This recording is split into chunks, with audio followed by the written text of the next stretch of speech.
We're now up to part 5 of all my favorite demos from Next Fest 2024, the October edition. So, it's time for even more demos from the event, and we still got several more days to go.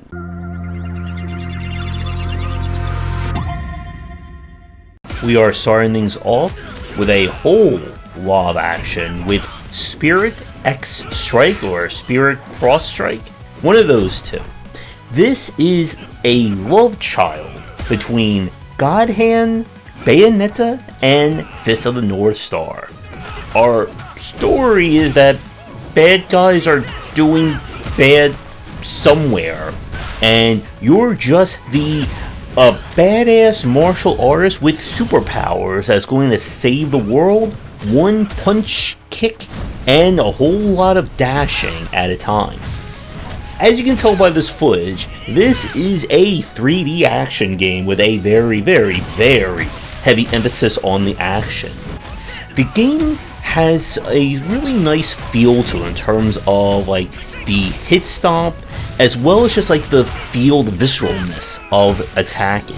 You have multiple ways of defending in this title. You have your kind of dash, you have a block, you have two parries. This is the first game I've played that features a actual range parry, where dashing before a projectile hits you allows you to then warp to the enemy to deliver a break attack. When you hit enemy enough times to knock out their stagger, you can perform a break move, which is kind of like an ultra finisher. You also have a super gauge, which is kind of blocked by my camera at the moment, and this is a game that's just basically about, here's an entire room of enemies coming at you from all sides, kill them. Now, I really enjoy this one, and the footage you're seeing is played on the highest difficulty, and yes, it is very hard on the highest difficulty. And this would come with perhaps the most easiest recommendation from Next Fest, but there are just a few caveats that are keeping me from recommending it all the way. The first thing, the camera and the camera system are horrible. The game does not do a good job of keeping track of enemies or giving you tells when you're about to be attacked from off screen. The lock-on simply doesn't work. You see, the problem is that the lock-on will lock onto an enemy based on proximity, not based on where you're looking. So if you're facing to the left, and you're trying to lock onto an enemy that you're running towards, and there's an enemy behind you that's closer, the camera will just turn 180 and lock onto them instead, and then you're just going to get your butt kicked. The parry timing, especially for kind of parrying yellow shots or yellow attacks, is very strict. And for the life of me, I could just not get that timing down. I couldn't tell if I was either doing it too early or too late. And enemies are very fast, and this is a parry-centric game. This is a game where your whole job is to break the enemy, and if you do not get the timings down for this, you are not going to get far in it. And trying to jump over red attacks, which are kind of the ones that are super tracking and you can't really dodge it well, felt very janky along those lines. Now, there is supposedly a skill tree or a way to unlock more moves, which I did not get to see in this demo, but this is looking like a very high potential. If they can get kind of these issues smoothed out, this could be the next really fantastic 3D action game. At the moment, if you don't mind a little bit of jank and kind of fighting the camera as much as the enemies, it may not be for you, but I am definitely keeping my eye out for when this game is coming out because I really want to see if they can nail this. We now turn to Juice. This is a kind of narrative first-person game where you play both as a mysterious creature that's going to destroy the world and the last human alive who is trying to, well, survive. The game is told with a kind of like a comic book, like cell shading style to it. It can be a little bit hard on the eye, especially when you're doing like your tentacle I'm killing everything attack. And I like the style of this one. The concern that I have is I'm not quite sure where the gameplay is going to go. Is it just going to be a bunch of vignettes? Will there be a little bit more interaction in the main game? But this one is definitely looking like it's going to be telling a very interesting and very disturbing story. So I would definitely put this on my recommendation list if you're looking for a nice little tale about the end of the world. We now turn to Wings of Endless. This is an action RPG Metroidvania where you play as a bounty hunter, and for your latest job you have uncovered a talking owl. And with a plan to take them to a mysterious person, you'll begin your globe-spanning adventure, which I'm sure will lead to you saving the day at some point. This is definitely played as an action game first. You have your stamina bar, attack, block, dodging, and all that good stuff. As you level up, you'll be able to apply skill points that will unlock different passives and abilities, and as per Metroidvania rules, you'll gain upgrades that will give you new movement abilities and so on. I believe that you'll be able to swap characters at some point, but I didn't get to see that in the demo itself. But this is only like a very large and involved Metroidvania with side quests, secrets, MacGuffins to find, and more. I found combat to be a little bit, I would say, like janky in spots, that it did feel a little hard sometimes to dodge enemy attacks. But that's just more of a nitpick than anything else. This is like it's going to be a very involved game when it is released, and if you're looking for either an RPG with a lot of action elements, or an action game that will deliver in terms of upgrades and more, then this does come with a very high recommendation. We now switch over to some of the games we played for our Saturday night stream, and beginning with Rivals of Aether II. If you're unfamiliar, this is essentially the indie take on competitive Smash, with unique characters, abilities, and a whole lot of advanced play. Now, there's no sound here because we were basically talking and chatting the entire time while we were playing it. But this is the update to the first game, featuring 3D characters as opposed to pixel art. The rules remain the same. Hit an enemy, build up their lovely little percentage gauge, and then smash them out of the arena to score a point. Each one of the game's characters is unique with their own different attacks, styles, and more. And as per Smash, I'm sure you'll find at least one character that you will hate to play and one character that you will like to play. Now, the main thing about Rivals of Aether is that this is not really designed as a single-player game. I was told that there's probably not going to be like a story mode or anything like that at launch. This is for the person who really likes the competitive Smash scene. It comes with 1-on-1s, 2v2s, and again, the challenge of learning all the intricacies of this kind of tech. So if you were a fan of the first one, then this should come with a very easy recommendation. And if you haven't heard of the series yet, this may be a good place to kind of start and building back up your Smash knowledge. We now switch to a little bit more wholesome with Popucom.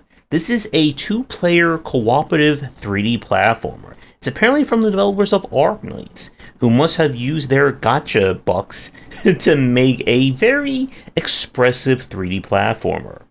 When a strange creature is releasing these kinds of like goo creatures onto a planet and has turned the moon into a giant monster, it's going to be up to us and our friend to save the day using the power of friendship, bubbles, and color.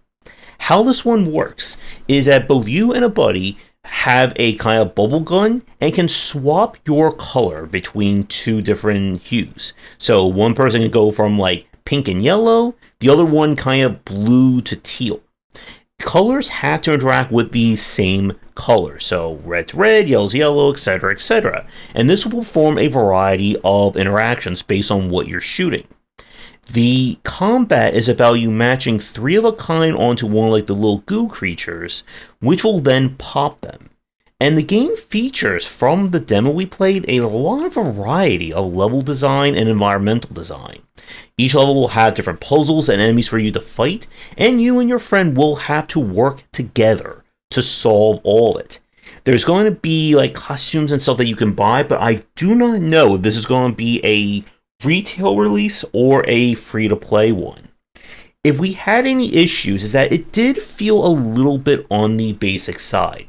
If you're someone looking for like a very platforming or movement tech 3D platformer, this is not that game. And it does feel like it's going to be aimed more for like a younger or more casual audience than on the hardcore side. But this was very charming and we did enjoy it. And there's definitely going to be a lot of variety here for fans of kind of puzzle 3D platforming. So if you have a buddy and you like colors, matching, and platforming, then definitely check out this demo. We now switch to something a little bit more mature with Hordes of Hunger. This is a kind of 3D action game meets like a Vampire Survivors or Bullet Heaven, although there's not going to be too much of bullets in this one. You are trying to save, I guess, the town or the world from evil, and you must hack and slash your way through it. This one has a heavy emphasis on the roguelite aspects. After each fight, you'll be able to use feathers and accumulate resources to unlock new permanent perks, new gear that you can craft, etc, etc. The combat here is full-on 3D action. You have block, parry, dodge, and special moves that you'll be able to activate at will. As you kill enemies, you'll be able to unlock different perks that will aid you for that fight. And each time you have a run, you'll get randomly chosen upgrades, or perks that you'll be able to make use of. This one has a lot of potential, but it felt very janky to play. You see, the game as a 3D action title wants to be played with a gamepad, but it felt like this was designed around PC and not much was given to the kind of gamepad controls and UI. For the life of me, I could not get the heal button to work. I was mashing up on my D-pad for dear life, and it was not going. The camera is, to be frank, terrible. There is no kind of guidance whatsoever, and there's also no tells when enemies are attacking from off screen. There is a lot of potential here, much like the Spirit game that I mentioned at the start. If they can smooth out some of the jankiness, this could be a really great kind of imitation for people looking for like a roguelite or a more action-driven bullet hell Vampire Survivors, like whatever we're calling them. So I would give this demo a recommendation, and if you can handle the jank, there is some potential here. We now switch over to a Silly Polly Beast. This is an action-adventure game where you play as Polly, an orphan who is mute, who accidentally falls into the underworld, and in order to get out, she must perform some tasks for a mysterious entity that I'm sure will not come back to haunt her in any way. The styling and aesthetic of this one reminds me a lot of the Persona games. Now this is a full-on action adventure, as you'll explore the underworld, shooting and bashing enemies in. Your bullets for your gun also operate for specific spells which act as like puzzle solving and exploration. Now, we didn't get a chance to see too much in terms of there's any like major upgrades or progression along those lines. The combat felt good, but it did feel a little bit janky in spots.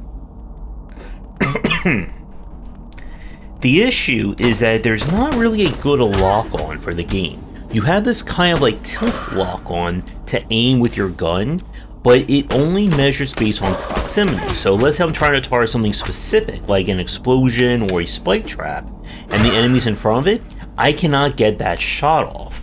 And some of the enemy behavior felt a little bit erratic for this kind of game. Still, I like the story, I like kind of the mood they're setting forward, and this is another one I'm interested to see where it will lead when the game is released. We now go to a Glitch Dungeon Crystal. This is a kind of puzzle-based Metroidvania. When you discover that your basement is full of glitches and the world is dying, it's up to an old lady to take a broom and try and save the day. The kind of hook in this is that you'll pick up a variety of spells, but because you're an old lady and your memory is not as good as it used to be, you can only remember 2 at a time. To get around and solve the puzzles, you must swap between the different spells, with each spell having very radically different abilities and powers. Your goal is to find various crystals and purify them, which will then operate as kind of your MacGuffin or your progression gate to get to more levels, find more stuff, etc, etc. Now, this is definitely going to be more on the puzzle side first. You're not going to really do too much heavy platforming, at least not from what we saw in the demo, so you'll make more use of the powers more than anything else. If you don't like that kind of like lich, kind of like a very like low fidelity look, then this game may be a little bit hard on your eyes, but I was enjoying this. If you're looking for another kind of puzzle-based or exploration-based Metroidvania, I would give this one a try and see if it will work for you. And for the last game of today's video, this is Pest Apocalypse. This is a bullet heaven driving style game. It is the apocalypse, but people still want their pizza. And it's up to you to drive around, avoid all those pests, and make those deliveries on time. I really like the aesthetics and kind of different art of this one. Kind of gives me like a Crazy Taxi and even like a Pizza Tower vibe with the weird music that goes on in the background. But you're going to be driving around delivering pizzas. For each pizza you deliver, you'll be able to get an upgrade. This could either be something that's passive or a new passenger that will act as your weapon or your attack source. You can drive into enemies, but it will hurt you in the process.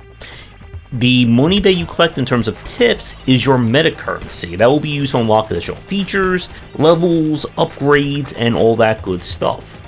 I found the driving in this to give this game a really nice, like, different feel to it, compared to some of the other bullet heavens VS likes that we've played. Now, at the moment though, I'm not quite sure this game has the same legs, or wheels, to some of the more modern examples that we've seen that have implemented like loot and ARPG design to it, but I found this one to be very charming, and curious to see like how far it will go in the finished release.